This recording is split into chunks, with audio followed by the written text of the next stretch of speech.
Hello বন্ধুরা, সবাই কেমন আছো? আশা করি সবাই খুব ভালো আছো, আমিও খুব ভালো আছি। কিছুদিন থেকে আমার একদমই ভিডিও আপলোড করা হয়ে উঠছে না কাজের ক্ষেত্রে। তো আমি ভাবছিলাম যে আজকে করব, কালকে করব, বাট ওই সময়ের অভাব, সময় এতই কম হয়ে যাচ্ছিল হাতে।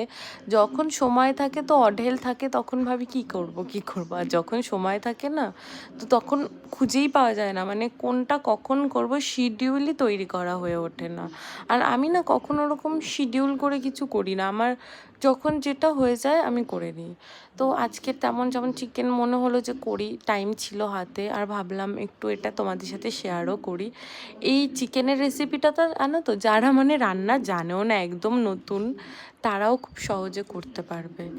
আমি যেমন প্রথম প্রথম যখন রান্না শিখেছিলাম আমি এভাবেই করতাম, আর এখনও অবধি বিশ্বাস করো, টু বি অনেস্ট, আমি এভাবেই চিকেন বানাই।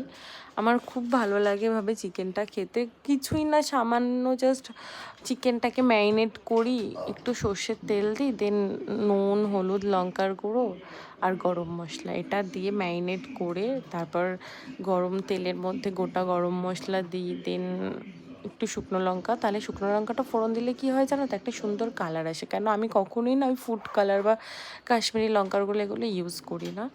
তো ওইটা দিই, দেওয়ার পরে চিকেন, পেঁয়াজ দিয়েছিলাম, পেঁয়াজটা ভাজা ভাজা হয়ে গেলে মশলাপাতি ভেজে দেন চিকেনটা দিয়ে ভালো করে কষিয়ে গরম জল দিলাম।